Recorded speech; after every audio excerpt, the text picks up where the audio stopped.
Materi hakikat bahasa Indonesia dipersembahkan oleh kelompok 1 dari kelas 2B yang beranggotakan Andi Irzilia Fitri Desriana, Arif Aryagus Dwi Fajar, Ayu Latifah, dan Vanessa Tasya Dewi. Hakikat bahasa Indonesia. Menurut Parera, bahasa merupakan suatu gejala sosial yang digunakan untuk berkomunikasi antar sesama manusia. Bahasa merupakan lambang bunyi. Bunyi berbahasa adalah bunyi yang dihasilkan oleh penutur terhadap lawan bicara, yang dimana bunyi tersebut dapat dipahami dan ditanggapi oleh lawan bicara. Sedangkan menurut Ullmann, bahasa adalah jumlah total sistem-sistem bahasa yang disimpan oleh setiap anggota masyarakat dalam benak atau ingatan masing-masing. Hakikat bahasa Indonesia itu sendiri merupakan sebagai sarana interaksi sosial di dalam kehidupan masyarakat sehari-hari. Dalam hakikat bahasa Indonesia, bahasa sebagai alat komunikasi mengandung beberapa sifat. Ada 5 sifat yang perlu kita ketahui.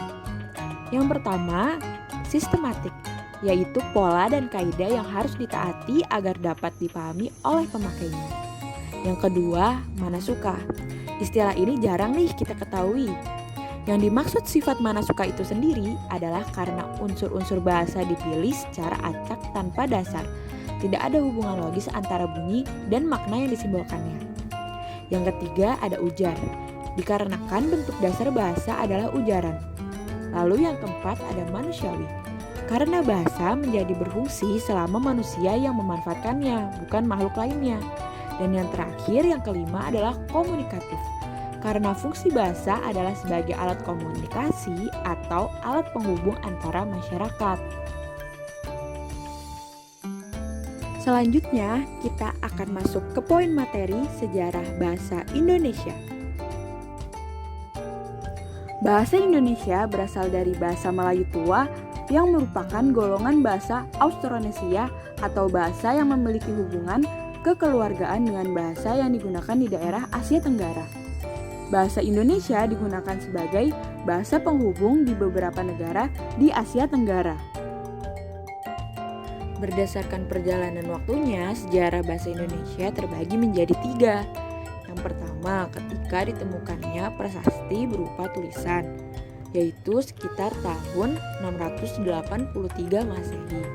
Lalu, yang kedua pada saat momentum Sumpah Pemuda, yaitu pada tahun 1928. Dan berkembangnya bahasa Indonesia hingga saat ini. Penjelasan singkat.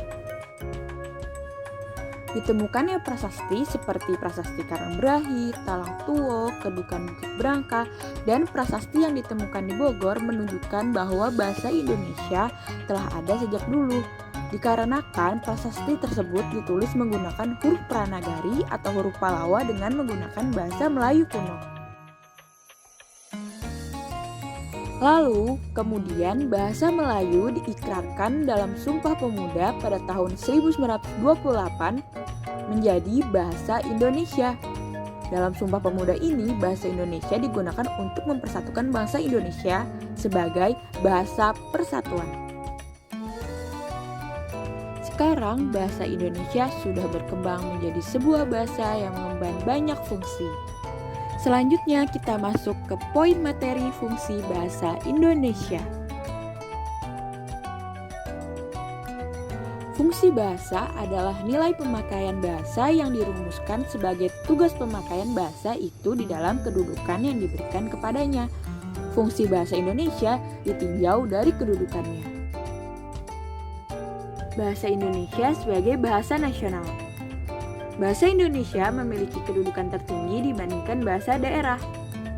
Bahasa Indonesia dalam kedudukannya sebagai bahasa nasional sesuai dengan hasil perumusan Seminar Politik Bahasa Nasional memiliki fungsi sebagai berikut.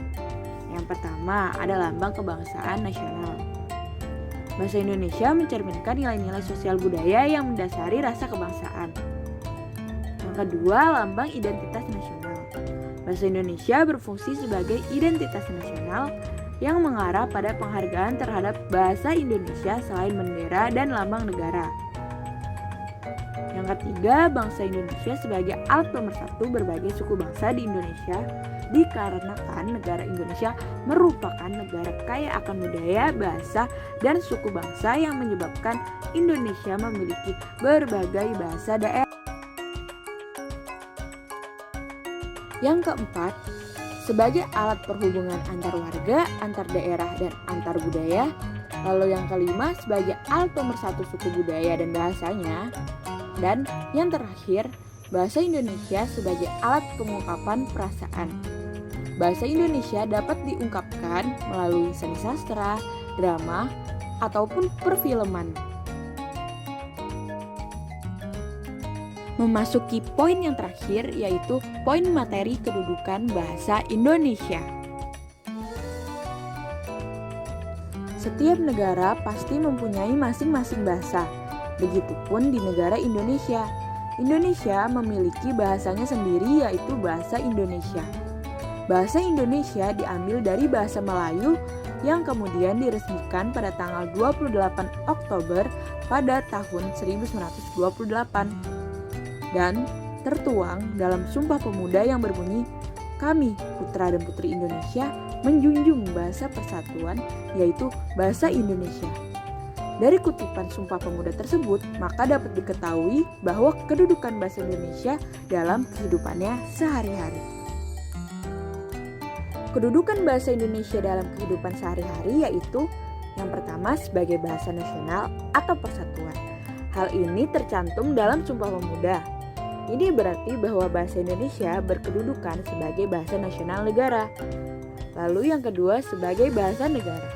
Bahasa Indonesia sebagai bahasa negara artinya bahasa Indonesia adalah bahasa yang resmi. Lalu yang ketiga sebagai pengembangan kebudayaan nasional, ilmu, dan teknologi.